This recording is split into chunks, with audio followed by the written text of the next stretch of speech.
Howdy y'all, Joe Hills here, recording as I was doing Nashville, Tennessee. Welcome to the Yellow Mesa, the Yellow Plateau, the Farmin' Mesa. This is where we're going to put farms and farm animals. As you can see, there's a cactus farm over there that Wells Knight's been working on.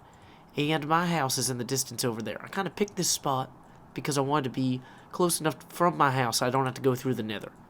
Future home. Uh-oh, don't stand on the chest. Don't stand. Okay, fine. You can stand on the chest. Future home of the Joe Hills cattle farm. Now, if we're going to make a cattle farm, I think we're going to need some grass for the cattle to graze. Cattle love grazing. They're crazy about grazing. They're just like grazing machines or grazing animals. One of the two. Anyway, so we're going to need to set up a grazing area here for them to graze in or on, or otherwise around. Awesome. So that should be a pretty good way to keep all the animals in. Now we need to actually go get the animals. I think there was a cow over here. Yep, there he is. Okay, at No Hills, let's go wrangle this cow. Hey cow, you gonna come with us? Look, I got wheat. You gonna swim this way, slowly but surely? All the way up there. This is gonna go well for you. You're gonna get to live forever. That's right. Would you like virtual immortality? You're a virtual cow. That sounds like a better thing than virtual death. Or virtually assured destruction. VAD. Move over. We're going up the mesa. Move out of our way. Move over. We're bringing up a cow to the top of the mesa today. Probably should have built a better path forward. Uh-oh, now I've lost the cow's attention already.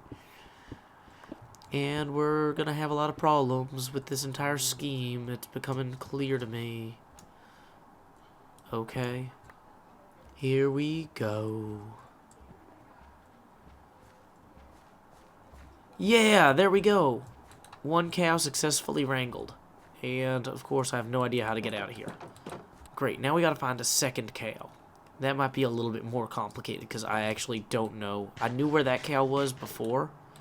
I don't know where the next cow will be. Okay, awesome. Well, I found more cows. Hey, other cow, come on. We're going this way now. Here we go, this way. This way. Into the pit. Whoa! You're already friends. Walking on top of each other, giving each other massages. Great. Yay! I've achieved the first birth of a baby cow on the server. Well, I don't know. Maybe somebody else did that earlier. But this one's so cute. Hello, baby cow. Hello. Would you like some wheat, too? You can have some wheat, and maybe it'll help you grow up faster. I don't know. Will it? Maybe it won't. Maybe you're just eating all my wheat. Okay, well now I'm out of wheat. Away! Well, it's been a long week. I started this farm on Monday or so, and over the course of it, every chance I got, I've been swinging by here and refeeding the cattle. Been expanding the fence a little bit. Been just, kind of shoring up my stock. And the way I see it, it's time to harvest. Well, I haven't even refed the cows since I started herding the culling the herd, and as you can see, there's still more than plenty of them. What I want to do is take some of the cattle skin that I've got here and make a few books so that I can start on eventually some writing projects on the server. Let's go ahead and get those going there. Oh, while I'm at it, I've got this map I started working on, and it's just a little bit too small. Now, you can't shift clip when you open maps or it like breaks them. So let's see, is that a much better scale? Well, okay, it's a little bit better. Can I ride the horse while looking at the map? This seems like a really good way to die. Wait, I did lose all the information on the map. So not shift clicking did not help me at all. Dang it, map. Okay, well, whatever. We've got a good map. It's nice and big now. What we really need to do is we need to find some squid. Are there any squid hiding in this water? Because without squid, we can't generate the ink that we will need. I don't think squid were born in water that shallow, unfortunately. Let's head over to the ocean. To the sea. Oh, wait, no, that's a C-A-S-T-L-E. That's a castle. It's like a rook moving with a king. And This is not the way to the ocean, but there are squid there. Hey. Oh, sorry, at no hills. Whoa, sorry, boy or girl. Probably should figure that out. Once again, no looting ability, but I will harvest what I need. I initially came up here because I thought, oh, this would be a good place to write and look down and see what's going on. But there were these chests here. What do they say? Neighborly gift of sushi. Ooh, how very generous. I'm wondering if these are from Isuma on account of him being my neighbor over there.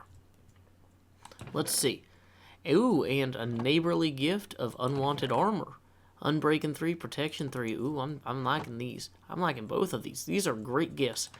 I need to get Isuma a gift now. Clearly, I should get Isuma an excellent gift. And what gift is more personal than something that is directly for them? Hey, is that another? He's got his own little portal over there. Well, let's write Isuma a story about his portal. That's something that he will always treasure.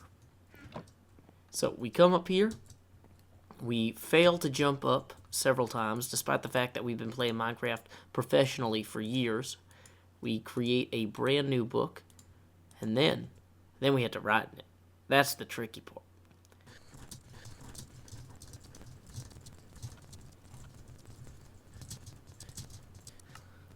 We're going to sign it, and it's called Isuma and Ren. Whoops, that was supposed to actually start a line break. Well, whatever. So, no line break. Just title in the book, whatever. It's time to now read the book. So let's go ahead and look out over this beautiful, majestic portal that Isuma built and read aloud the book that I've just constructed for him as my thank you present. Like all good stories, this one's about everyone's favorite Brit. Not Spears, but Isuma Void, and like all great tales, it's about a portal to another world. One day, Isuma tried to find his fishing pole, and all he could find were blocks of diamond and other various riches, and before long he began to disappear into his sadness, growing less and less visible in the visible spectrum to the human eye as grief overtook him. Someone bumped into the nearly transparent Isuma while crossing a flimsy bridge, and it was Rendog. And Rendog was all like, "Hello, citizen of the invisible realm. What's up, Cyberdog?" And Isuma exclaimed that he was Isuma and that he needed help finding his fishing pole, and Rendog knew from experience that fishing poles often travel into other dimensions beyond sight and sound, and told him they should explore the nether and look for it there.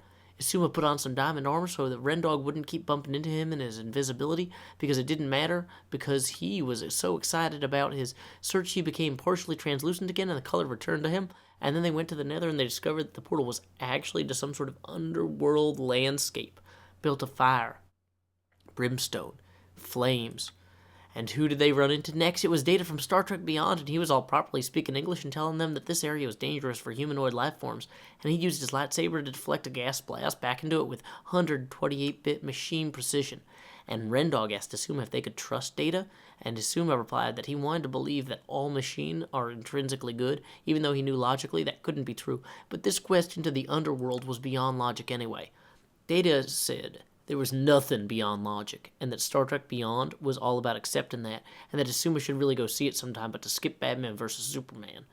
Due to their excellent hearing and gadgets respectively, Superman and Batman stopped fighting each other and turned toward Isuma, Data, and Rendog. Rendog raised his hands and said, "Whoa, super dogs, we don't need any trouble, we're just looking for a fishing rod." And Superman was like, "Oh, you need to find the fishing guru in Vermilion City." And Batman was like, "Nah, man, I got this one. You can have my fat fishing rod from my utility belt." And he unclipped a fishing rod from his belt and gave it to Isuma. And Isuma was so happy and so excited that he went on a fishing holiday to whichever part of Britain's southern resort towns has the best fishing. And he fished for amazing fish, which he shared with all his neighbors in his kindness. Rendog was happy for X, and Superman said, "Hey, you are a good pal to that Void guy. Take this relic from the planet of my birth, Kansas." And he gave him some wheat. Rendog was very polite about the gift because he could tell it would be bad to cross Superman without a plan well in advance and some kryptonite, so he smiled and left. When Isuma and Ren were back in the Hermitcraft mesas, they wondered where their adventures would take them next. Would it be another dimension? Would it be the end? Done. Okay, so I figure what we need to do now is go ahead and make copies of these books. So we're heading over here to Rendog's area so we can go ahead and leave him this present. I figure we'll go ahead and stop by his house first and then go to Isuma's. I think it should be somewhere down in here. Hey, At No Hills, it's Speedy. Look, we're at Rendog's house. You can tell by this sign that says Rendog's Mole Hole. Now, what we want to do is something kind of comparable to what Azuma did for us. We want to go ahead and set out a nice little block that's hard to miss. Let's put it in the middle here. There we go. Great. Then we'll just put a chest on here, and we'll put the copy of the original in here, because we want to give Azuma the original. That's just, you know, when you're giving somebody a gift, you don't, like, halfway measure it. So we're going to say, befuddling, welcome to Hermitcraft gift. And let's see, should I sign this? Yeah, I think I will. At JH. He can probably figure out who that is. Well, will my full name fit? Yeah, it'll fit. Done. I was gonna say light it up, but it's lit. It's all lit. And maybe I'll go ahead and put some leaves here, kind of like Asuma did, to make it look more special. There we go. Could I put anything else on here? None of this is really decorative. Hey, you're in my shot. Thanks, Nat No Hills. Okay, well, good. There we go. That'll leave him. Well, this is not a great stairwell for horses. No wonder Speedy's always so slow. He probably breaks his ankles going up and down that thing. Let's go head over to Asuma's place now.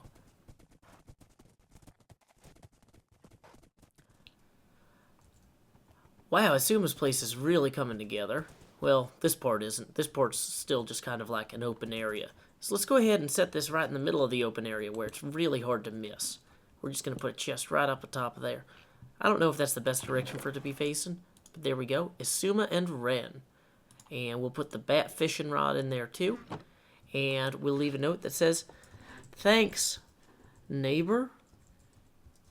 I always want to spell neighbor like as a horse joke, but I think you would spell the horse sound as N-E-H. No, N-E-G-H anyway. I should probably be better at spelling by this point. Now I've fallen in a hole. Things are really looking up for me because I can't really look down. It's all floor. Anyway, I'm excited. That was really cool of Asuma to give me those gifts. I'm glad that I got the cattle farm going so I can make gifts for other people and, you know, share the wealth a little bit. Don't know why I'm running into that wall. That was a poor... Oh, that's a pit.